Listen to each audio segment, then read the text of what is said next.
Selamat sore, halo Kak Nida, ketemu lagi. Halo Mas Ibnu, halo teman-teman, selamat sore. Selamat sore, suaraku jelas ya? Nggak kekecilan Jelas. kan? Oke, oke. Nah, ada Mas Iswan juga nih. Halo, selamat sore Mas Iswan.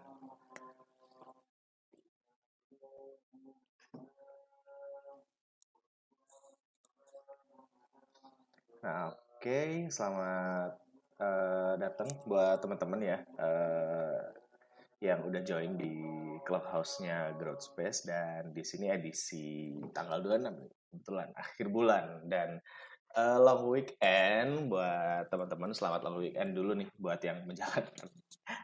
Ada juga nih hari Sabtu Minggu Senin nih yang besok mungkin kerja, tetap semangat, jangan jangan lupa jaga kesehatan gitu ya. Nah, di sini aku udah kedatangan Mas Iswan dan juga Mbak Nida. Halo, selamat sore Mas Iswan dan Mbak Nida. Oke, Mas Ibnu, ketemu lagi nih akhirnya ya. Ya, ketemu Udah lagi. lama nggak ngobrol di Clubhouse. Sehat, Mas? Sehat, sehat, Alhamdulillah. Alhamdulillah. Oke, ini ya cukup kondisinya cukup ya so-so lah ya Mas. Kondisi sekarang gini, Omicron lagi lumayan naik juga di mana-mana. Kebetulan di tempat aku juga cukup rame. Apalagi yang kemarin itu sempat ada orang yang tidak bertanggung jawab nih, kabur dari dia nggak jadi ke Bali, terus malah nyebarin virus nih di Malang. Waduh, benar-benar serem. Yang sampai satu toko minimarket ditutup gitu. Nyesain banyak orang sih. Anyway, Kayak, pernah denger ya beritanya Kak Nida ya? kayaknya itu famous deh di Jawa Timur. Iya lumayan. Itu cukup cukup heartbreaking juga karena sekitar 30-an orang lebih itu karyawan di Lai itu minimarket itu dirumahkan. Anyway, selamat datang nih buat teman-teman yang baru join di sore ini. Seperti biasa ya, di Sabtu sore jam 3 itu kita ada sesi Clubhouse di Growth Space. Dan kebetulan di sore ini aku udah kedatangan nih Kak Nida sama Kak Iswan nih. Ada sama-sama psikolog nih di sore ini. Cukup cukup menarik juga nih bahasannya ya, memiliki mental yang kuat dan juga membangun resilience. Waduh, ini sebenarnya pengen aku ngobrolin dari jauh-jauh hari, cuman kebetulan materinya baru diomongin hari ini nih, baru ada kesempatan. Oke, buat teman-teman juga aku mengingatin kalau misalnya mau sharing atau mau bertanya ya sama Mas Iswan dan juga Mbak Nida, bisa banget langsung raise hand, nanti aku invite ke atas. Waduh, udah langsung ada yang raise hand. Oh, nggak jadi. Ada clear tadi kayak raise hand, tapi ternyata kayaknya kepencet ya. Oke, ya udah langsung aja nih. Pertama-tama mungkin mengawali tentang mental yang kuat dan membangun resilience ini, aku mau flashback sebentar ya di beberapa hari yang lalu ya. Ada kali ya semingguan itu sempet rame nih Kak soal mahasiswa baru yang eh, nggak kuat nih. Bisa dibilang dia curhat ya di sosial media, dia curhat di Twitter mengatakan bahwa dia nggak kuat eh, untuk kuliah gitu, untuk kuliah di semester awal karena dia nggak ada waktu buat nonton Netflix, nggak ada waktu buat sama temen kayak gitu. Nah, kalau pendapat dari Kak Nida sendiri nih, aku ke Kak Nida dulu deh. Itu gimana nih Kak menanggapi hal yang seperti itu gitu? Ini yang kasus yang healing itu bukan sih Iya Mas benar, yang Ibnu? butuh healing 6 Iya, bulan gitu. Itu iya, aku nggak iya, tahu iya. juga ya, dia sarkas atau enggak. Cuman sebenarnya mungkin ada juga nih ya pasti orang-orang yang di dalam hatinya, aduh capek, aduh nggak kuat gitu. Tapi mungkin dia nggak acknowledging gitu. Bisa dibilang dia nggak memvalidasi perasaannya. Nah, kalau dari Kak Nida sendiri tuh gimana tuh ada kasus yang seperti itu? Oke, sebetulnya waktu saya baca di apa namanya di salah satu storynya temen gitu ya tentang kasus ini tuh kayak yang wow, menarik banget ya ternyata ternyata anak-anak zaman sekarang itu eh, punya ya masalah-masalah terkait ini tuh kayak kayak problematik banget gitu menghadapi tantangan gitu. Ibaratnya kalau memang memutuskan untuk kuliah kan konsekuensinya ya harus rajin belajarnya, ngerjain tugasnya, otomatis waktu-waktu untuk kegiatan-kegiatan lain yang sifatnya menghibur itu juga akan berkurang gitu. Nah, yang bikin agak shock itu ketika dia ingin memutuskan untuk aku ini dulu healing dulu 6 bulan, hey cari cari duit buat bayar SPP itu susah gitu. Yang Bener-bener. ternyata ada juga ya yang punya pemikiran kayak gini gitu. Kalau menurut aku pribadi sih mungkin karena dia juga entah karena ada tren healing sekarang ya, atau juga dia memang tidak terbiasa untuk menghadapi challenge gitu. Ibaratnya kan kalau kuliah itu kan naik tingkat ya, challenge-nya juga pasti lebih banyak gitu daripada saat SMA gitu. Entah dia itu uh, hal di apa yang mempengaruhi dia itu pasti juga banyak gitu. Tapi saya cukup shock sih ketika wah ini orang berani juga ya ini cerita di medsos gitu. Mudah-mudahan nggak ada yang ketularan ya. Kayaknya ini bahaya banget kalau nular ke teman-teman. Wah Bener-bener. bisa jadi nggak ada yang kuliah nih. Semuanya asik Bener-bener. nonton Netflix. Kuliah setahun sekali ya jadinya.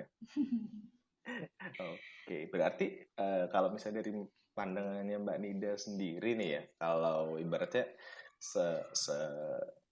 segimanapun apapun yang dilakukan saat ini, kita harus siap-siap juga kan. Maksudnya harus siap konsekuensi ya, misalnya kita kuliah kayak gitu, atau misalnya terjun ke dunia kerja lah kayak gitu. Ibaratnya dengan di atas usia 18 tahun yang bisa dibilang teenager adult gitu, teenage to adult itu emang harus disiapkan banget nih ya soal kesiapan mental, kemudian kesiapan fisik dan juga pemikiran kayak gitu. Iya, betul kan 18 tahun ya, 18-19 tahun kan kita menurut undang-undang itu udah dikatakan kalau kita itu sudah dewasa gitu, sudah punya KTP itu tuh tandanya kalau kita itu menurut negara tuh bisa bertanggung jawab atas diri kita sendiri. Oke, kalau kita dulu waktu kecil, remaja, anak-anak remaja gitu, kita masih bergantung pada orang tua gitu. Tapi setelah kita beranjak ke dewasa awal gitu ya, kita memang dilatih untuk membuat keputusan-keputusan sendiri gitu. Artinya apa? Bukan hanya menyadari ketika sudah melakukan aktivitas itu, tapi kembali ke masa-masa sebelumnya saat kita akan memutuskan sesuatu gitu. Pastikan kita memutuskan sesuatu itu benar-benar menyadari kira-kira aktivitasnya apa, capable nggak dengan kita, kemudian apa yang menjadi konsekuensi positif dan negatifnya. Nah, saya rasa ketika orang itu sudah mampu mengakui gitu ya, memetakan hal-hal itu, ketika menjalani prosesnya pun akan penuh kesadaran gitu. Oh, oke. Jadi kalau kalau menghadapi kegagalan atau kesulitan gitu tuh jadi kayak flashback lagi tujuannya melakukan aktivitas itu apa, kemudian konsekuensinya apa, seperti itu. Jadi nggak gampang nyerah gitu Mas Ibnu. Oke ya, keywordsnya balik lagi ke sadar itu tadi ya, karena mungkin nggak semuanya orang sadar dan udah terbiasa ketika masa kecil atau masa mudanya, mungkin kita kan nggak tahu juga ya kayak punya parenting yang ya terlalu bisa dibilang manja lah, atau mungkin terlalu mendapatkan apa yang diinginkan dengan cepat, dan itu kan pasti mempengaruhi juga nih pola pikir dan juga pola perilaku dia gitu kan ya. Oke. Nice. Thank you banget Kak Ida udah sharing singkat tentang opening di sore ini ya. Apalagi itu sih kasus yang cukup rame juga nih kemarin, baik di Twitter maupun Instagram kayak gitu. Nah, aku ke Kak Iswan dulu deh. Ada Kak Iswan Saputro nih. Gimana nih Kak soal ngobrolin tentang yang kemarin tuh, yang mahasiswa baru masuk udah capek gitu. Udah pengen healing aja. Nah, kalau dari Kak Iswan sendiri menanggapi hal itu kemarin gimana tuh? Ya, saya nggak ngikutin banget, cuman pas ngeliat berita itu kayak dalam hati, waduh kok daya juangnya beberapa orang atau beberapa mahasiswa baru sekarang kok gampang mundur ya gitu, gampang kendor gitu. Satu hal yang saya langsung soroti, Mas Ibnu, makanya saya nggak terlalu interest dengan itu karena impresi saya, oh daya juangnya kok gini ya gitu. Jadi di fase jadi kayak nggak interest aja sama beritanya karena melihat beritanya konteksnya pesimis banget dia dengan dirinya gitu. Di saat yang dia perjuangkan itu kan kuliah ya. Kecuali mungkin apa gitu paksaan orang tua atau apa, maksudnya kuliah itu kan salah satu privilege juga yang bisa kita upayakan untuk ya jadi orang yang lebih baik lah. Itu tadi daya juang itu, Mas Ibnu dan teman-teman yang saya notice ketika sempat baca, nggak ngikutin detail, cuman pas ngelihat itu ya daya juangnya rendah. Kemudian poin yang kedua yang saya lihat dari fenomena itu ya, kenapa kita bisa bilang fenomena ya karena bisa jadi di luar sana juga ada yang ngerasain, cuman konteksnya mungkin berbeda. Kemampuan atau kemauan beradaptasinya gitu. Jadi kalau misalnya kita membahas terkait mental yang kuat dan resilience, sejauh yang saya pahami memang adalah kemauan dan kemampuan beradaptasi, Mas Ibnu dan teman-teman. Jadi daya juang itu manifestasinya. Ketika kemauan dan kemampuan itu nggak ada, ya daya juangnya akan berimbasnya ke situ. Jadi gampang menyerah gitu. Ketika dihadapkan dengan sesuatu di luar ekspektasi atau di luar kenyamanannya dia memilih untuk ya udah deh mundur aja, kembali ke zona nyaman. Jadi kalau saya melihat berita itu Ibnu dan teman-teman, daya juang dan adaptasinya itu kayaknya problem deh sekarang kalau saya amati ya, yang sifatnya responsibility. Nah itu ada beberapa yang lari dari responsibility, padahal itu dia pilih sendiri secara sadar kan untuk kuliah. Tariknya di situ. Berarti masuknya ke ini tadi ya, daya juangnya yang bisa dibilang mungkin karena apa ya kebiasa mendapatkan kesulitan itu tadi, kemudian daya adaptasinya juga yang ngaruh banget ke gimana dia melakukan atau memutuskan sesuatu nih. Misalnya kondisi seperti ini harusnya dia punya daya juang dan tingkat adaptasi yang ya disesuaikan dengan kondisi dirinya dan lingkungan juga nih ya. Jadi ini pasti ngaruh banget nih ya Kak Iswan tentang dari lingkungan sendiri, apalagi di mana sekarang ini banyak kayak sosial media dan juga kondisi COVID ini pasti ngaruh juga lah ya ke kondisi entah itu fisik maupun mental teman-teman ya atau orang kayak gitu. Kalau dari Mas Iswan sendiri dengan pengaruhnya media sosial ini terhadap mental seseorang nih terkait daya juang dan juga adaptasi itu korelasinya gimana nih, Mas? Kalau saya ngelihatnya dari dua sisi sih Mas terkait media sosial gitu. Kalau misalnya orang-orang terbiasa melihat sebuah berita yang memvalidasi perasaannya atau kondisinya itu jadi berdampak negatif gitu. Misal kayak, wah iya nih, aku capek nih, ya udah deh kayaknya sweet escape dulu lah, jadi part-time traveler dulu lah gitu, kemana gitu, untuk healing dan sebagainya. Ketika dia menemukan banyak orang melakukan hal serupa, itu bisa jadi validasi dia untuk dalam tanda kutip escape ya, atau kabur dari responsibility utamanya dia. Jadi kalau ditanya pengaruh media sosial ya, kalau saya dalam konteks ini adalah mencari validasi atas apa yang kita lakukan. Ketika dia menemukan ternyata nggak cuma aku doang kok yang menyerah sama kuliah, yang lain juga banyak kok yang menyerah sama kuliah, ya itu salah satu mental yang kuat tapi nggak sehat. Mental yang kuat itu dalam artian adalah dia berani ngambil decision, unpopular decision gitu ya, tapi nggak sehat. Kenapa nggak sehat? Karena sifatnya destruktif. Destruktif dalam artian adalah dia tidak membangun kualitas dirinya. Dia mengizinkan dirinya untuk ya lebih lama berkembang ketika dia hanya mengikuti tren, mencari validasi atau pembenaran atas kondisinya. Karena sosial media itu bisa se-impactful itu juga dalam mencari validasi. Tapi kalau dalam konteks yang positif, sosial media itu juga bisa memberikan validasi terhadap, oh ternyata seharusnya kita harus lebih kuat berjuang ya. Soalnya di luaran sana ada yang daya juangnya sampai level 3 nih. Masa aku cuma sampai level 3 sih? Jadi ada dua sih Mas, mungkin outputnya ya dari pengaruh media sosial itu kita jadikan validasi atau motivasi sih. Kalau kita lihat konteksnya yang tadi ya terkait mudah menyerah atau daya juang yang rendah. Oke. Motivasi atau validasi. Dalam konteks yang negatif validasinya. Oke, menarik sih. Jadi benar juga sih dari Mas Iswan tadi ketika banyak orang yang atau banyak postingan-postingan juga nih yang populer ya, khususnya postingan yang di reach oleh jutaan orang, sehingga apalagi postingan itu mengandung ya itu tadi ya healing, kemudian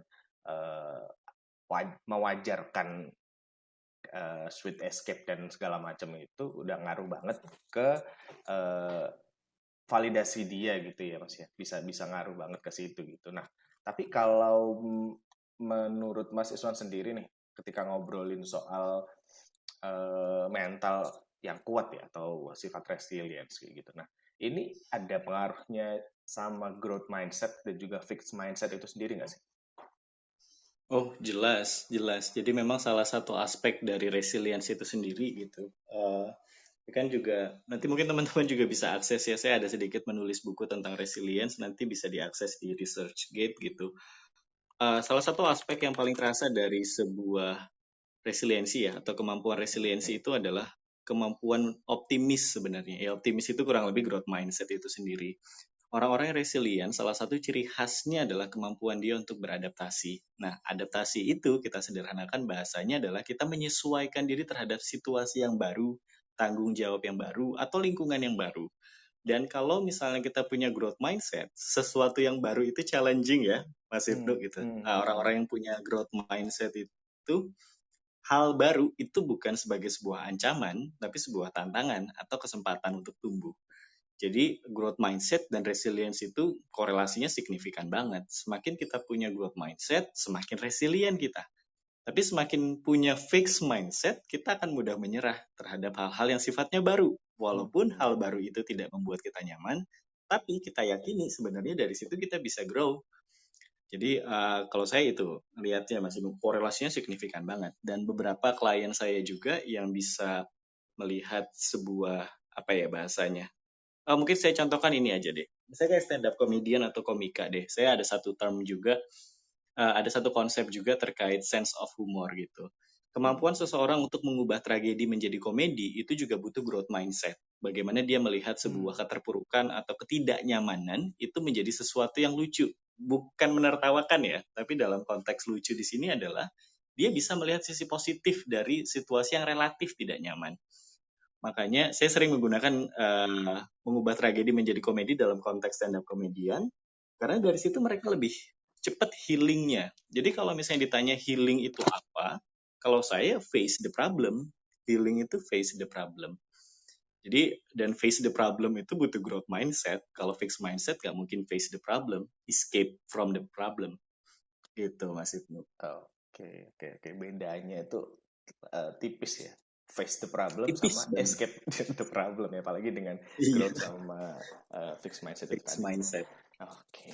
Yang menarik itu adalah ketika Mas Iswan tadi nge-mention tentang ubah tragedi menjadi komedi ya, dalam artian satu kalimat yang sedikit sarkastik tapi sebenarnya powerful nih, dimana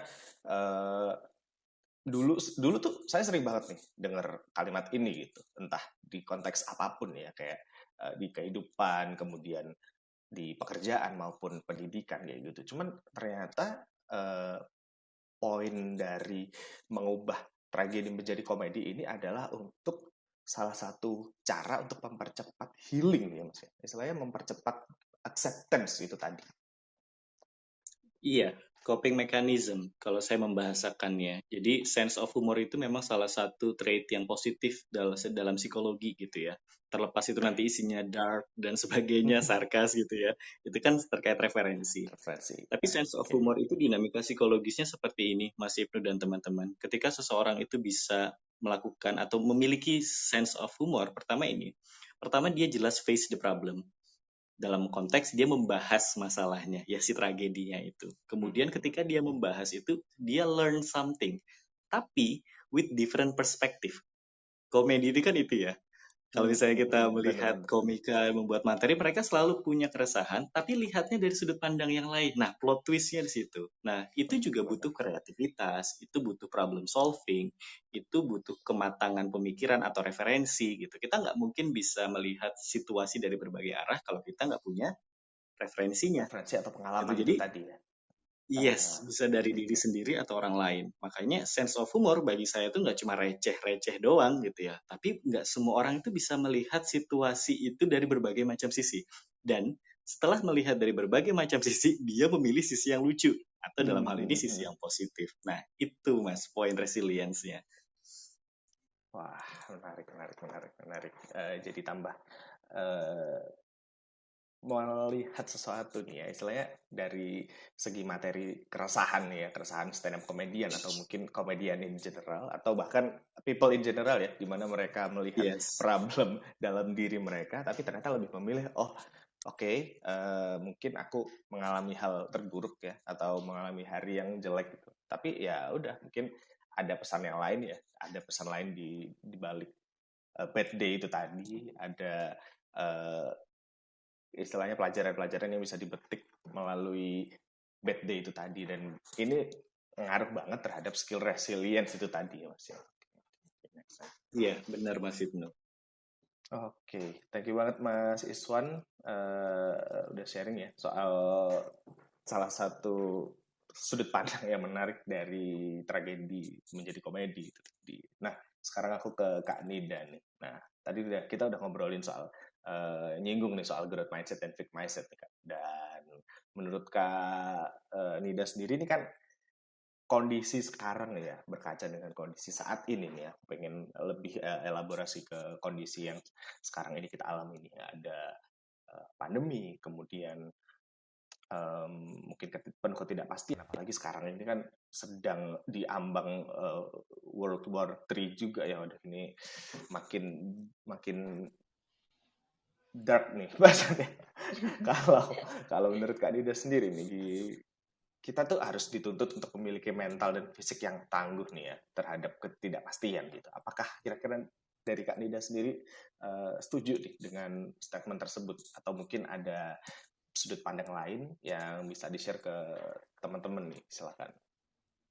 Oke, kalau dari saya pribadi sih saya setuju ya Mas Ibnu dengan statement itu gitu karena eh jangankan semenjak COVID gitu ya, ya kita bahas semenjak COVID deh, kayaknya banyak banget ya yang apa namanya bertubi-tubi datang gitu ya, sudah COVID grafiknya naik turun, sudah mulai landai, kemudian sekarang udah apa namanya ada perang dan sebagainya gitu, belum lagi tantangan pendidikan gitu yang sebelumnya enjoy untuk melakukan offline gitu, kemudian dirubah 180 derajat harus adaptasi dengan kondisi offline gitu, maksud saya online gitu. Nah, menurut saya punya kekuatan mental dan fisik yang tangguh itu penting gitu karena itu tuh jadi bekal kita buat terus tumbuh gitu loh, terus mau belajar gitu.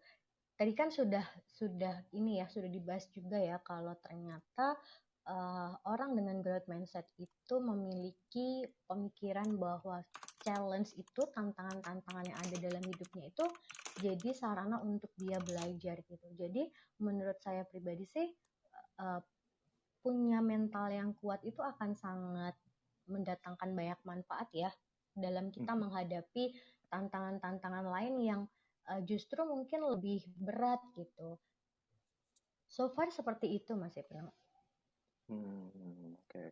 Ibaratnya menyesuaikan diri juga ya, istilahnya kita sebagai human ya, kita sebagai manusia ini harus bisa juga nih menyesuaikan dan juga meningkatkan daya tahan itu tadi terhadap perubahan apapun itu ya kan Nida ya, apalagi Iya, yang betul. menyangkut dengan well-being kita juga nih gitu. Oke, nah kalau dari Kak Nida sendiri ada ini nggak sih kayak pengalaman gitu yang menjadi misalnya turning point, gimana Kak Nida nih akhirnya punya aha moment, dan di posisi tersebut atau di pengalaman tersebut menjadi orang yang wah, ini aku mau nggak mau harus getting better nih. kayak gitu. Atau mungkin oh ini turning point aku nih, kayak gitu. Mungkin bisa di-share nih tipis-tipis gitu. Kalau bicara tentang pengalaman tentu ada sih Mas Ibnu. Karena sebetulnya dulu itu saya itu menghadapi kegagalan itu dengan lemah lesu gitu. Ibaratnya kayak Oke. tiap kali gagal tuh kayak blaming myself gitu. Dulu tuh seperti itu, selalu seperti itu. Dengan intensitas yang cukup tinggi gitu menurut saya gitu. Setiap kali ada yang gagal tidak sesuai dengan ekspektasi gitu, I always blame myself gitu. Jadi kayak kok kamu nih gini sih gitu responnya, kok kamu nggak berusaha lebih keras gitu, kok kamu melakukan ini gitu, kenapa gitu. Jadi kayak yang padahal sebetulnya di saat yang bersamaan saya juga sudah berusaha sebisa saya gitu. Nah, beberapa waktu terakhir itu sekitar 6 bulan terakhir, ketika kegagalan itu semakin sering datang, semakin banyak ekspektasi saya yang tidak terpenuhi gitu ya. Itu tuh pada akhirnya bikin saya merasa terpuruk banget gitu. Terpuruk dalam artian kok kayaknya stuck ya, gini-gini aja gitu. Nah, di satu momen eh, itu saya ada peristiwa yang di situ tuh, karena peristiwa itu pada akhirnya saya belajar. Oke, tetap ada self blaming, tapi saya coba untuk ambil perspektif lain. Oke, kenapa saya gagal melakukan ini? Oh, ternyata saya kurang persiapan. Oke, kita persiapkan dulu. Akhirnya ketemulah kesempatan berikutnya yang juga mengantarkan saya pada kegagalan gitu. Akhirnya di situ juga evaluasi lagi.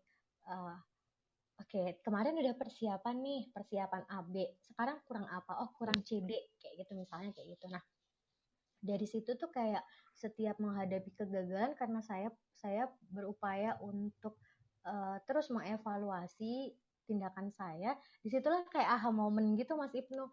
Oke, berarti gagal itu tuh sebagai sarana untuk belajar. Kalau kamu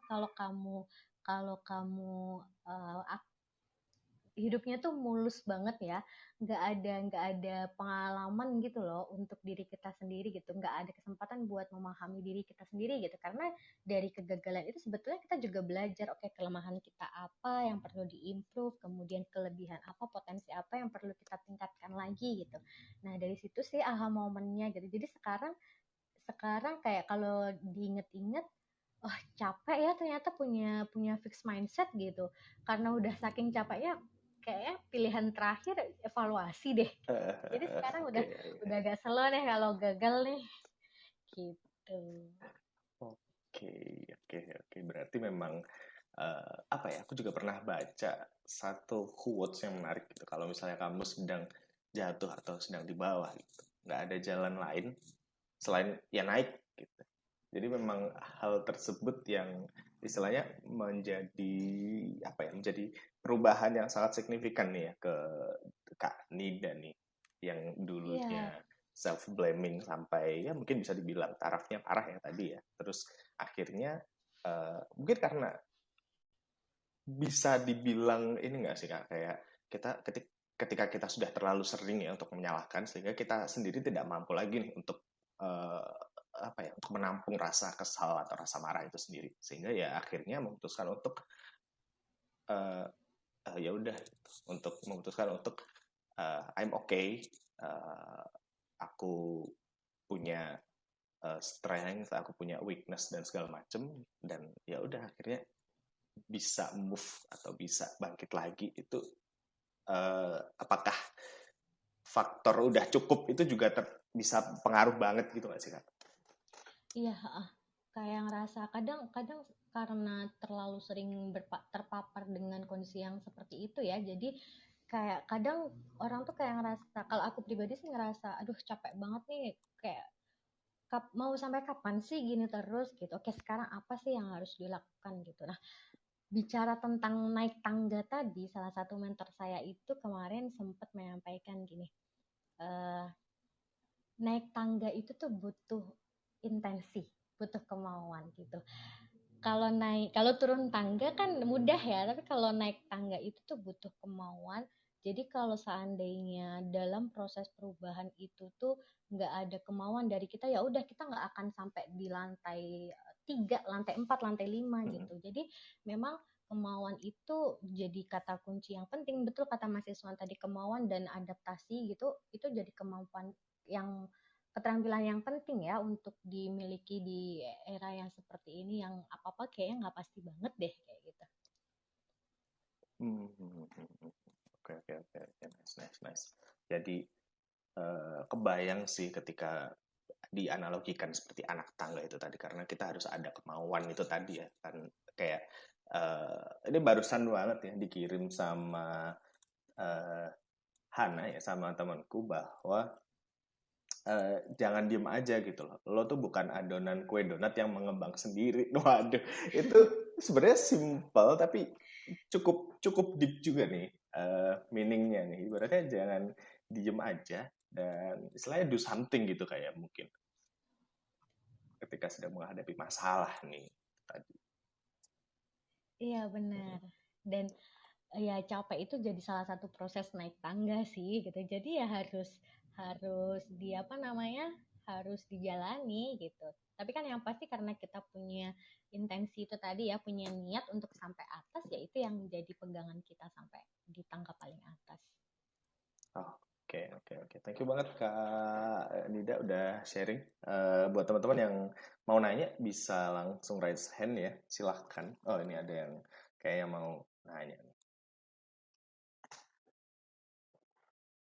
Nah, oke. Halo Chan, Halo, selamat sore. Kamu selamat sore. mau nanya apa nih? Atau mau sharing mungkin soal pengalaman tentang resilience? Aku mau nanya sih. Jadi beberapa waktu yang lalu tuh aku pernah nemu di sebuah artikel tuh gini. Salah satu langkah awal untuk dapat mengembangkan growth mindset itu kan dengan berlatih memberikan pujian secara lebih bijaksana. Nah, yang dimaksud memberikan pujian secara lebih bijaksana tuh gimana gitu? Sama contohnya tuh gimana? Gitu sih. Oke.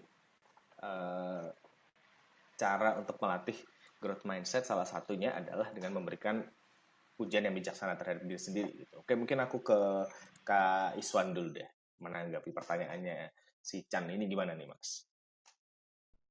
Oke, thank you Chan. Jadi memang kalau misalnya berbicara growth mindset itu kan struggle antara kita dengan pikiran kita sendiri ya, gitu. Dalam artian bisa jadi overthinking atau negative thinking gitu. Makanya untuk mempertahankan growth mindset memang salah satunya adalah self appreciation atau mudah mengapresiasi diri sendiri. Saya kurang nyaman dengan diksi pujian sih gitu, karena kesannya biasanya melebih-lebihkan. Tapi kalau kata apresiasi biasanya sesuai porsinya. Misal kayak dalam sehari gitu, kita punya target bangun lebih pagi gitu, atau misalnya kita selalu punya target bangun sebelum azan subuh gitu. Misalnya ya jam 4.30 kita sudah bangun gitu. Itu apresiasi. Terus misalnya, ternyata aku bisa masuk kelas on time, atau misalnya bisa mengerjakan tugas kuliah on time gitu. Apresiasi. Jadi untuk menjaga growth mindset itu sendiri, kita butuh apresiasi. Nah, definisi bijaksana yang mungkin Chan maksud adalah sesuai porsinya. Jadi tidak kita interpretasi berlebihan. Misal kayak, wah aku kayaknya udah ngumpul tugas kuliah selalu on time nih. Kayaknya aku bakalan jadi crazy rich deh di usia 30 nanti gitu. Itu kurang bijak karena kita jadinya overestimate terhadap diri sendiri. Dan saya memaknai kata bijaksana di sana adalah sesuai porsinya gitu. Karena saya jujur juga dalam memelihara mindset untuk tetap stay positif lah ya, itu struggle-nya minta ampun. Karena kita mudah sekali pesimis ketika dihadapkan dengan kenyataan, kan kita relatif pesimis ya. Tapi Bener. menghargai hal-hal kecil ternyata bisa pelan-pelan mengikis pesimis itu. Oh ternyata nggak buruk-buruk amat ya walaupun buruk. Oh ternyata nggak jelek-jelek banget ya walaupun ada sisi jeleknya. Wah ternyata nggak kurang-kurang banget ya walaupun ada kurangnya. Nah itu. Mungkin itu Mas Ibnu dan Chan. Semoga menjawab. Oke. Berarti mungkin disesuaikan juga ya sama diri sendiri tadi ya, dimana ketika kita sudah berhasil ya, atau pujian atau apresiasi ini bisa jadi nih Chan, bisa jadi berlaku ketika sudah berhasil achieve sesuatu atau atas reward gitu. Jangan dikit-dikit memuji, aduh jangan dikit-dikit adalah aku bisa lah ini kayak gini. Padahal istilahnya dalam pikiran kita masih belum terjadi achieve nih, belum achieve something gitu. Nah itu mungkin bisa dibilang kata bijaksananya di situ nih. Dan tadi mungkin kayak misalnya berhasil bangun pagi nih, akhirnya berhasil bangun jam 4.30, wah biasanya yang bangun jam 9 akhirnya bangun jam 4.30, akhirnya mengapresiasi dengan wah masih ada waktu buat tidur nih, aku tidur untuk mengapresiasi. Wah jangan gitu juga Chan, kayak gitu. Oke, mungkin Kak Nida nih ada yang di sharingkan sedikit mungkin tentang growth mindset dan juga pujian atau apresiasi terhadap diri sendiri yang bijaksana nih, kayak gimana nih Kak? Oke, kurang lebih sepertinya yang dijelaskan Mas Iswan itu sudah cukup menjawab ya pertanyaan Chan gitu. Nah, tapi yang aku mau highlight di sini adalah menghargai hal-hal sederhana itu sebetulnya bisa meningkatkan kepercayaan diri ke diri kita sendiri. Kalau ternyata ada loh hal-hal yang sudah kita lakukan itu sesuai pada porsinya, sesuai dengan apa yang aku inginkan. Nah, dengan mengoleksi apresiasi kecil-kecil ini ke diri kita sendiri, itu tuh yang akan membuat emosi kita menjadi positif gitu untuk menghadapi segala kondisi yang ada di masa depan gitu. Jadi balik lagi ke sense of humor tadi ya. Jadi menggunakan apresiasi kecil itu jadi perspektif yang bisa kita terapkan gitu untuk memandang kegagalan atau pesimisme gitu. Jadi jangan ragu untuk kasih apresiasi sih untuk diri sendiri. Tapi ya itu tadi jangan berlebihan juga gitu.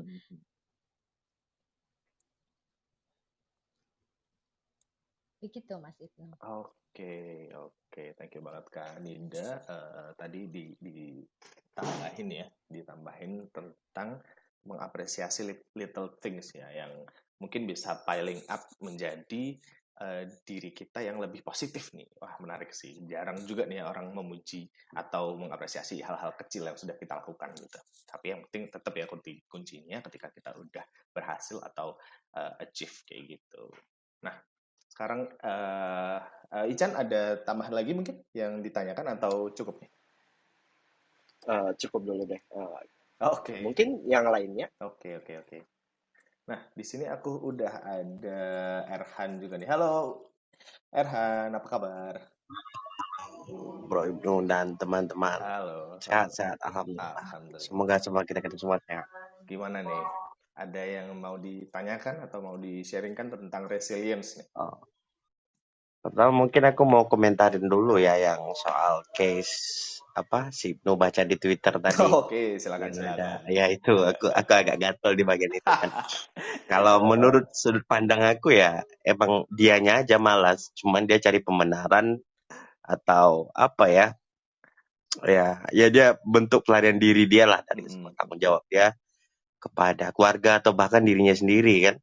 Karena sekolah itu kan sebenarnya bukan hanya pertanggungjawaban ke keluarga sih, tapi itu meningkatkan pengetahuan kita, meningkatkan ilmu kita, dan banyak hal lain lah. Jadi itu memang bentuk pelarian diri dia aja sih. Terus dia mengalasankan dengan healing lah atau bahasa-bahasa kekinian gitu. Jadi dia memang anak yang gak bertanggung jawab aja sih kalau menurut aku ya. Kalau untuk case itu. Terus aku mau nanya ini sama Nida dan Bro Iswan. Soal begini,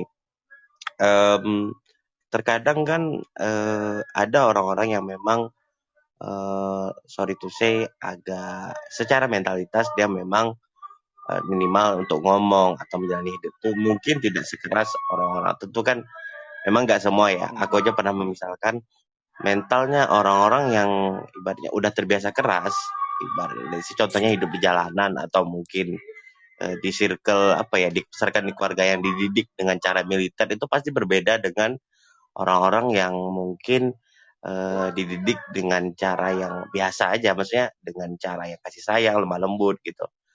Dan apakah mentalitas itu bisa berkurang atau berubah seiring waktu gitu?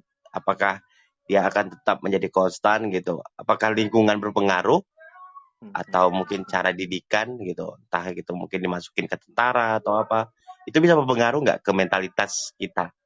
Atau let's say kalau kita contohin di CH gitu ya, kita ngobrol kayak gini kan, kalau di room kayak beginian kan, ya kita bisa ngobrol santai. Tapi kan ada beberapa room yang mungkin diskusinya itu udah kayak perang gitu.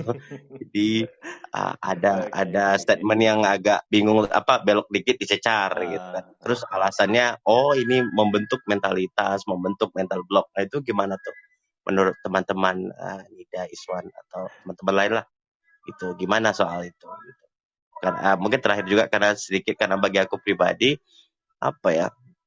ya terutama ke case pertama tadi itu kan ya memang hidup ini berat gitu, makanya nikmati aja, jalani aja gitu. Terus ya nggak ada orang hebat di tempat itu di lautan yang nah kalau ada yang hebat tuh nggak ada di tempat di lautan yang tenang, pasti ada gelombang gitu kan. Nanti makin banyak di tempat pasti mentalitasnya makin kuat sih, mungkin begitu menurut aku. Dan kalau pertanyaannya mungkin bisa jadi bahan diskusi juga. Semoga bisa nambah seru diskusi kita. Mungkin begitu bro ibu. Thank you. Thank you Bro Erhan udah sharing pendapatnya ya soal tadi mahasiswa healing gitu, dan juga tadi nanya soal apakah kondisi lingkungan ini dapat mempengaruhi kondisi mental, kekuatan daya tahan mental kita nggak sih secara eventually, atau mungkin dari yang dulu digebleng kemudian di posisi yang sekarang agak longgar, atau mungkin malah sebaliknya nih. Nah, kalau dari Mas Iswan sendiri gimana nih Mas pendapatnya tentang hal itu? Oke, thank you Mas Erhan atas pertanyaannya gitu. So, mungkin saya cerita pengalaman pribadi ya. Jadi saya saya dididik dari didikan militer. Bapak saya pensiunan TNI Angkatan Darat. Kemudian ibu saya adalah guru TK. Jadi alhamdulillah balancing sih. Yang satu pakai pendekatannya logik dan fisik, yang satu sangat pendekatannya cheerful gitu ya, dan sangat emosional. Jadi kalau misalnya tadi dengan balik ke pertanyaan, apakah lingkungan, misalnya kita spesifikkan lagi, misalnya pola asuh keluarga, bagaimana komunikasi di keluarga, dan bagaimana lingkungan kita hidup itu mempengaruhi resiliensi apa enggak? Jawabannya iya. Jadi resiliensi itu juga dipengaruhi oleh faktor eksternal. Ya, kalau bahasa sekarang sih support system dan circle itu sangat signifikan. Ada beberapa tipe pola asuh yang saya amati membentuk anak-anak yang tidak cukup resilient. Pertama adalah pola asuh yang otoriter. Kemudian yang kedua adalah pola asuh yang permisif atau pasif banget. Kenapa pola asuh yang otoriter itu relatif bisa membentuk anak-anak yang tidak resilient? Karena tidak diberikan room for improvement. Karena kalau kita berbicara growth mindset dan resilience, adanya kesempatan, kemauan, dan fasilitas untuk belajar hal baru. Jadi mudahnya resilient dan growth mindset adalah di dua term itu, di dua konsep itu ada kemauan untuk belajar.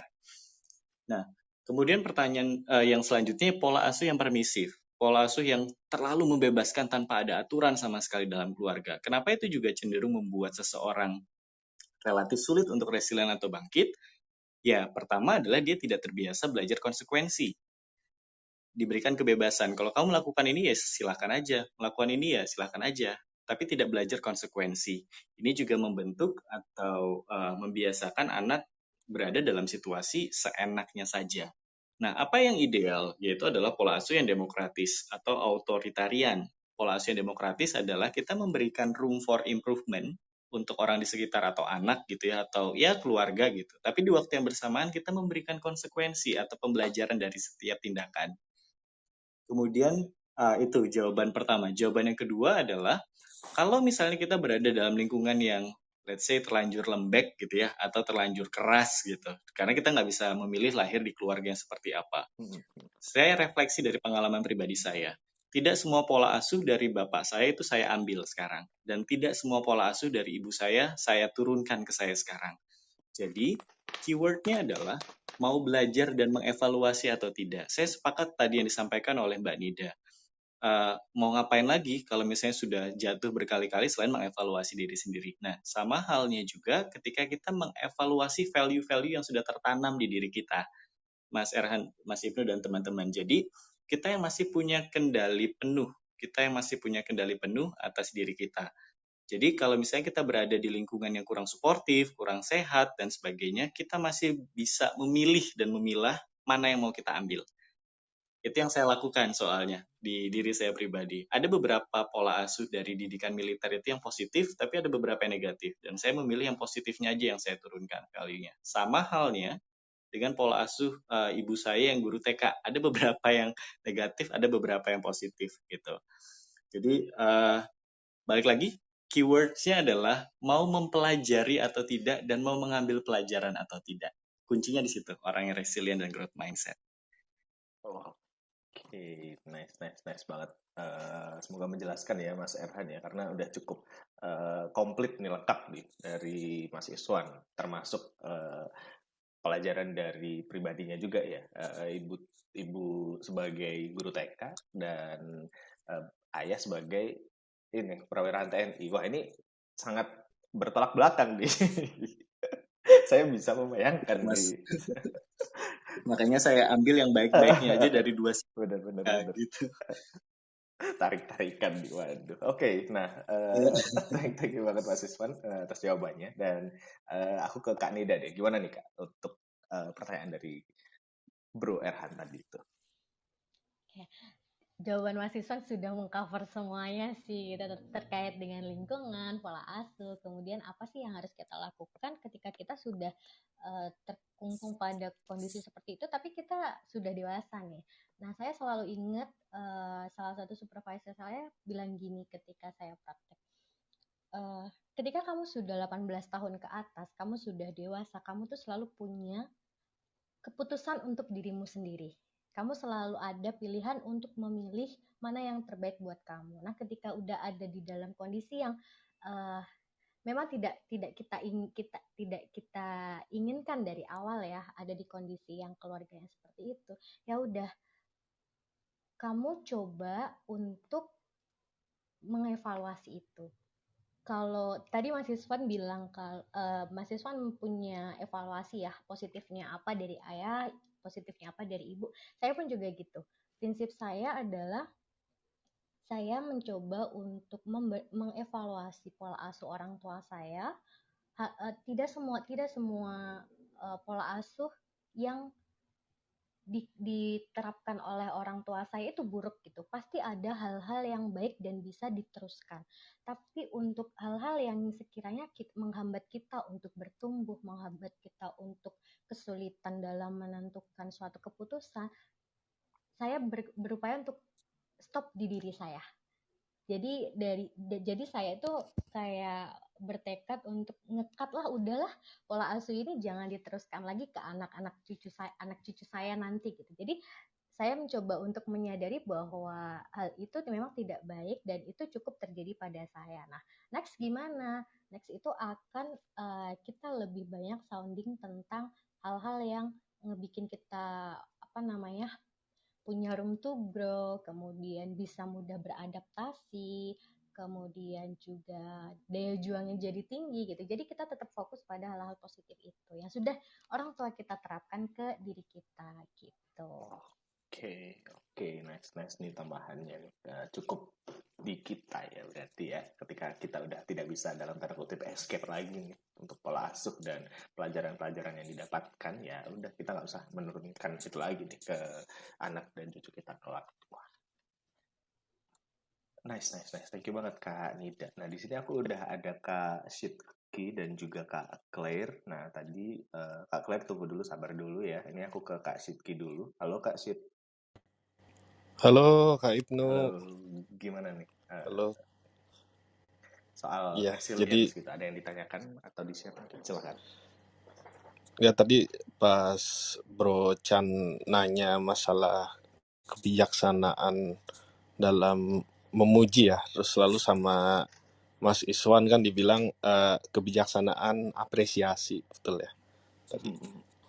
Nah, gue mau nanya nih, gimana langkah kita kalau kita sedang jalanin itu tuh. Jadi setiap hal atau yang kita lakukan, yang kita sudah anggap sesuai dengan ekspektasi kita apresiasi kan untuk diri sendiri gitu. Tapi lingkungan tidak melihat itu gitu. Lingkungan melihat apa yang kita lakukan itu tidak sesuai ekspektasi mereka gitu. Jadi kalau kasus gue ini gue nggak dapat apresiasi dari lingkungan sih, lebih tepatnya gitu. Jadi apa yang gue lakukan, apa yang gue apresiasi sendiri, menurut lingkungan itu masih belum oke gitu loh.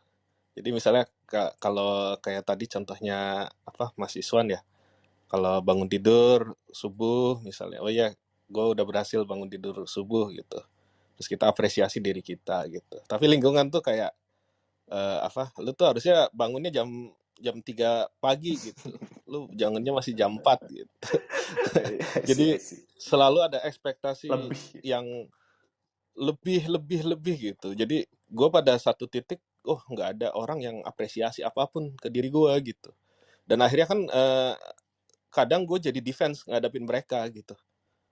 Ya ini maksudnya di beberapa lingkungan lah ya gitu. Jadi gue kayak defense, enggak kok gue udah ngelakuin itu kok gitu, gue udah bangun subuh gitu, boleh dong gue ini mengklaim kalau gue udah berhasil bangun subuh gitu. Tapi ya mereka seperti nggak mau lihat gue kayak gitu gitu. I see. Jadi akhirnya gue akhirnya ngeblaming diri sendiri akhirnya. Jadi anjir lo kurang pagi bangunnya. Lu bangunnya jam 2, jangan jam 4 gitu. Wah. Jadi selalu kayak gitu tuh gue. Itu cukup melelahkan sih. Dan ya kebetulan juga gue baru pindah kota, maksudnya baru pindah kota ya udah setahun sih, dan dari setahun lebih lah. Cuman di kota baru ini gue memang belum punya support system gitu. Jadi itu ada struggle sendiri sih gue ketika ngalamin hal kayak gitu, gue nggak punya support system. Ya akhirnya gue ngeblaming diri sendiri gitu. Tapi di sisi lain gue tetap ngapresiasi juga. Cuman kayaknya apresiasi ke diri sendiri ini jadi kayak nggak berguna gitu loh. Kalau orang lain ngelihat itu selalu kurang gitu sih. Itu gimana tuh tanggapannya? Terima kasih. Oke, wah menarik sekali nih. Sangat-sangat bisa dipahami nih soal permasalahan itu. Gimana kita udah apresiasi tapi lingkungan atau mungkin bahkan orang-orang terdekat kita masih expect for more gitu. Nah kalau dari Mas Iswan sendiri gimana nih Mas?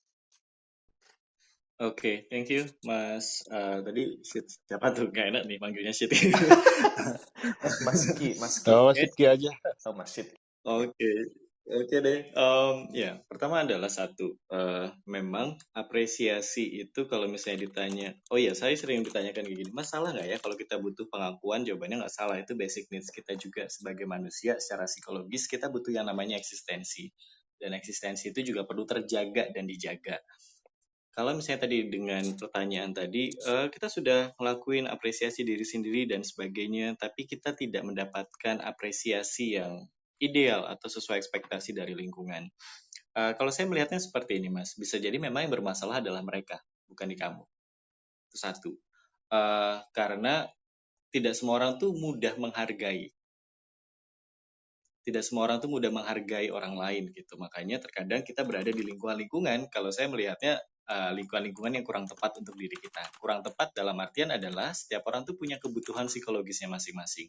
Makanya saya sangat bisa memahami kondisi Mas di mana mudah self-blaming, ketika mengambil keputusan kayak ya udahlah aku ngelakuin ini juga untuk siapa toh, balik lagi ketika aku menceritakan ini kepada orang-orang tertentu tidak mendapatkan apresiasi atau penghargaan yang sesuai, ada beberapa momen kita mudah demotivasi nggak Mas?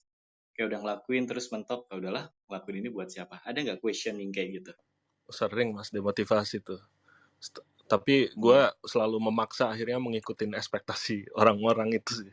Gitu. Walaupun setelah gue ikutin, mereka seolah lupa gitu. Jadi kayak menuntut lebih lagi gitu. Tapi ini ya jadi gue kayak ngerasa zero apresiasi gitu dari lingkungan gitu aja sih. Mungkin juga karena gue hidup di kota baru ya, dimana gue belum ada support system gitu. Support system gue di kota lama gue semua. Kalau di kota lama gue ngalamin kayak gini, gue biasanya datang ke support system, mereka biasanya support gue gitu. Tapi di sini gue sama sekali nggak ada support system, gue hidup sendiri. Jadi kayak Anjir ya kan ngomong sama diri sendiri terus jadinya. Iya, I know. Perasaan-perasaan sepi dan sebagainya itu ya Mas, di saat kita kayak ngerasa berjuang sendiri dan gak ada orang yang paham, itu nyiksa sih memang. Anyway, berkarir nggak di kota yang baru sekarang? Maksudnya dalam urusan kerjaanmu apa Mas profesinya kalau boleh tahu? Iya berkarir sih Mas ya, karena pindah kota juga kan karena kerjaan. Nah sebenarnya ya gue nggak mau terlalu ngejelasin banyak tentang profesi ya, tapi ya intinya gue inilah jadi salah satu manajer lah di salah satu perusahaan gitu. Tapi sebenarnya itu kejadiannya sebenarnya di tempat kerja Mas. Yes, lack of Yang gue appreciation di ceritain tempat barusan. kerja. Itu emang cukup toxic Kejadian tempat lingkungannya. kerja, jadi kayak nggak ada apresiasi dari ya entah yang dari yang sesama saya, dari yang atasnya saya, dari yang bawahnya saya gitu. Oke, mungkin saya lebih spesifikkan ke konteksnya ya Mas. Berarti kita bisa mendapatkan apresiasi itu dengan platform lain gitu. Mungkin terdengar klise, tapi apresiasi itu terkadang yang membuat kita kecewa, kita berharap ekspektasi itu datang dari orang yang spesifik. Padahal kita bisa memperluas ekspektasi kita, di mana apresiasi itu bisa datang dari sudut manapun. Terkait profesi kerjaan kita sendiri gitu ya, kita bisa mulai, saya nggak tahu Mas cukup update apa nggak di LinkedIn dan sebagainya. Little appreciation berupa views dan sebagainya itu semoga bisa membuat kita self-esteem-nya pelan-pelan naik Mas. Gitu, karena saya memahami kebutuhan kita untuk dinotis, diakui keberadaannya dan effort yang sudah kita berikan, itu cukup sensitif gitu. Apalagi dalam urusan kerjaan dengan level manager. Itu sih Mas kalau dari saya bisa ke arah sana. Jadi build your new chapter gitu ya. Salah satunya dengan menggunakan platform yang lain. Karena salah satu ciri kita untuk survive sebenarnya adalah mencari cara untuk bertahan hidup. Iya, gue sih gue nggak munafik ya Mas, kayak ya kita sometimes butuh validasi sih. Oh gitu. iya, saya juga butuh gitu. Iya, apalagi untuk ya orang kayak gue yang sebenarnya gue ini ekstrovert banget gitu. Jadi ketika gue ngalamin itu tuh gue kayak hampa aja gitu. Akhirnya blaming diri sendiri. Rasanya. Dan sebenarnya yang Mas bilang, gue mencari dari platform lain itu gue udah lakuin, cuman gue kayak yang terlihat bodoh jadinya gitu. Karena gue jadi sering posting gitu loh. Dan ya kan ya sampai ada komentar juga sih dari orang kantor gitu. Gue lihat lu posting terus nih gitu kan. Tapi gue nggak bisa ceritain hal ini kan ke mereka. Gue cuman iya bro, hiburan aja bro gitu. Cuman cari hiburan gue bilang. Ya, monggo ya bisa gitu dievaluasi lagi Mas lingkungan kantormu gitu. Kalau misalnya pengen bertahan di sana, bertahanlah sampai kapan. Kalau misalnya pengen keluar ya keluarlah dengan perencanaan. Itu sih mungkin Mas. Good luck ya. Oke, terima kasih sarannya Mas Iswan. Thank you. Sama-sama. Wah, mantap. Ini banyak banget take notes yang bisa diambil ya dari kalimatnya Mas Iswan. Ini nanti saya izin potong-potong buat jadi reminder juga nih buat teman-teman dari Space. Nah, oke. Ini berhubung waktunya sudah agak mepet nih. Aku ke Claire dulu deh ya. Ke Claire. Halo Claire, selamat sore. Halo, selamat sore Mas Ibnu. Halo, selamat sore. Dan juga Mbak Nida dan Mas Iswan. Gimana? Ada yang ingin di-share atau mungkin ditanyakan terkait resilience? Oke. Karena we are running out of time ya, jadi tadi saya mau salam dulu. Oke. It's okay. Ya, terkait topik building mental yang kuat ya, strong mentality and resilience, sebenarnya saya tuh orangnya kayak gitu, dan saya tuh udah sadar that kind of mindset is really important karena tinggal di Jakarta, datang dari keluarga yang sederhana, itu susah ya untuk kayak ngebawa generasi untuk bisa punya kehidupan secara ekonomi yang lebih baik. Nah, however, per 2021-2022 ini tuh kayak semakin males ya, atau kayak punya masalah terkait fokus nih Mbak Nida, Mas Iswan. Itu kalau misalkan kita gampang ke distract atau kayak tahu responsibility kita tuh banyak dan berat, tapi tuh cepat give up gitu atau kayak aduh jadi males. Tapi kayak kita tuh punya kapabilitas atau capacity untuk finish the task kayak gitu. Itu kalau isunya kayak gitu gimana ya? Apakah kita bisa jadikan pandemi ini sebagai excuse for our regression? Tapi kan seharusnya tidak ya. Uh, terkait isu kayak jadi cepet malas ataupun jadi nggak Burnout. fokus atau kayak misalkan kan hidup orang dewasa itu kan kayak harus makan sehat, olahraga, kerjaan juga oke, all finish, terus juga harus ada apa namanya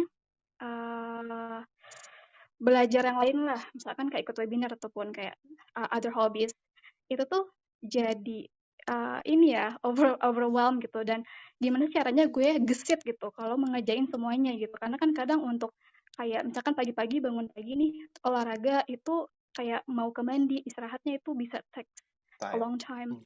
What do you think about that kind of lifestyle kita sebagai adult gitu? Thank you Mas Ibnu, Mbak Nida dan Mas Iswan. Oke. Sebenarnya salah satu problematika yang sangat sering dihadapi gitu ya, apalagi di masa pandemi ini dan tentang adulting gitu. Nah, kalau ini aku ke Kak Nida dulu deh. Nah, gimana nih Kak tanggapannya nih terkait yang disampaikan oleh Kak Claire tadi nih, tentang gimana ketika kita sebenarnya capable tapi kayak aduh ngerjain ini nggak kelar gitu, kayak mungkin ya ngerjain nggak kelar atau tuntutan menjadi adult itu ABCD banyak nih. Sedangkan kondisi kita ini nih gitu. Silakan. Oke. Kayaknya ini jadi fenomena di ini ya, di kehidupan 25 plus ya Mbak Claire gitu. Karena memang tuntutannya jadi makin banyak, perannya pun juga yang diemban jadi makin banyak pula gitu. Nah, gimana caranya kita bisa tetap fokus gitu, padahal sebetulnya kapabilitas kita juga bisa, tapi ada rasa malas gitu kan.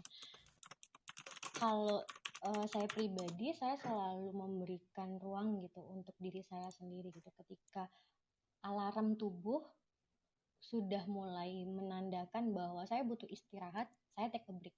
Tapi saya akan memastikan diri saya untuk balik lagi ke kerjaan itu gitu.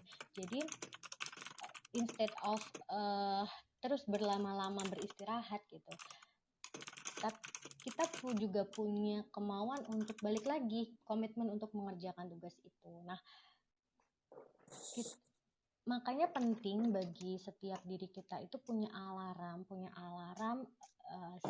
gimana kondisi diri kita itu sedang ngerasa capek, sedang ngerasa sedih, sedang ngerasa marah atau emosi-emosi lainnya gitu. Nah, di situ kita bisa nge-treat diri kita lebih baik gitu. Jadi nggak harus yang memaksa diri kita sendiri untuk terus achieve A, B, C, D, E kayak itu. Jadi tetap memberikan ruang dalam diri kita kalau kita ya butuh juga istirahat gitu. Dengan komitmen untuk kembali lagi ke kerjaan itu. Nah, itu yang ingin aku sampaikan sih ke Mbak Claire gitu. Kalaupun memang rasanya untuk menyelesaikan itu sendiri itu sulit gitu, pergi ke support system. Jadi let them know gitu apa yang jadi keresahan Mbak Claire gitu, apa yang sebenarnya terjadi gitu, kenapa jadi mudah menyerah gitu, mudah ngerasa males gitu. Nah, ketika itu nggak bisa terselesaikan gitu, tidak ada perubahan yang signifikan dalam hidup Mbak Claire, mungkin perlu juga dipertimbangkan untuk pergi mencari pertolongan profesional gitu. Jadi yang akan tahu mana yang Mbak Claire butuhkan itu ya tentu Mbak Claire sendiri. Saya rasa untuk mengevaluasi seperti ini Mbak Claire bisa ya gitu, karena tadi saya juga dengar Mbak Claire itu juga cukup insightful tentang apa yang jadi kendala dalam dirinya gitu. Oke, berarti memang harus balik ke diri sendiri dulu dan punya alarm lah ya Kak Nida ya, khususnya untuk menghadapi atau menyesuaikan dengan kondisi yang sekarang gitu. Nah, kalau misalnya buat teman-teman juga yang pengen sharing-sharing atau ngobrol, bisa langsung follow Clubhouse-nya dan juga mungkin bisa DM di Instagram-nya untuk ya mungkin book consultation atau istilahnya nyari tempat ngobrol kan juga pasti penting banget nih ya istilahnya support system kayak gitu, apalagi profesional seperti itu. Nah, thank you banget Kak Nida atas jawabannya, dan ini aku ke Kak Iswan dulu deh. Gimana nih Kak Iswan tentang permasalahan yang mungkin banyak dialamin oleh Kak Claire juga nih, termasuk aku juga kadang sering nih mengalami hal itu gitu.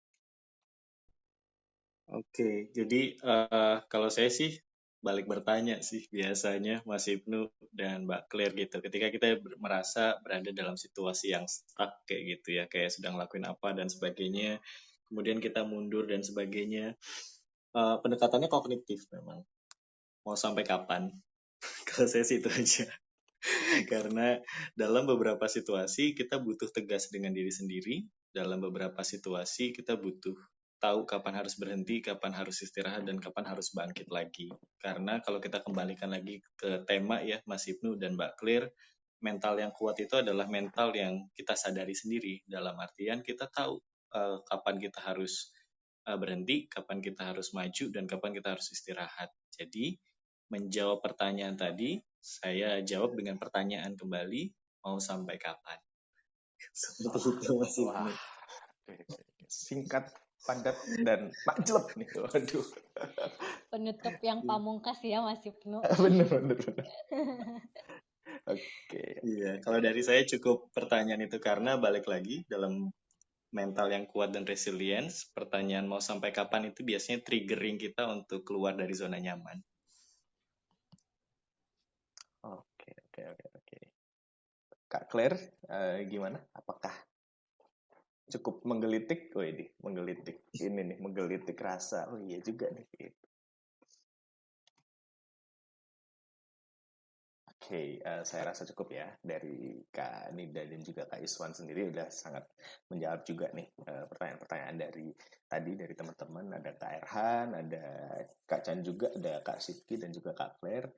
Dan oke, terima kasih juga buat Kak Nida dan Kak Iswan udah sharing dan menyempatkan waktu ke Clubhouse Good Space ini. Thank you banget, jangan bosen-bosen. Dan ini aku ada sedikit iklan gitu. Jadi kita akan ada webinar series lagi yaitu yang ngebahas tentang PsyCap nih. Apa sih PsyCap itu atau psychological capital gitu. Termasuk ada resilience nih di dalamnya, ada hero konsep yaitu hope, terus self efficacy dan resilience serta optimism. Buat teman-teman yang pengen penasaran nih tentang apa sih, ngebahas tentang apa, bisa langsung cek di Instagramnya Growth Space, dan juga kalau misalnya pengen langsung cek infonya bisa di bit.ly yang aku sematkan di atas. Dan terima kasih juga buat teman-teman yang udah stay dan ngedengerin.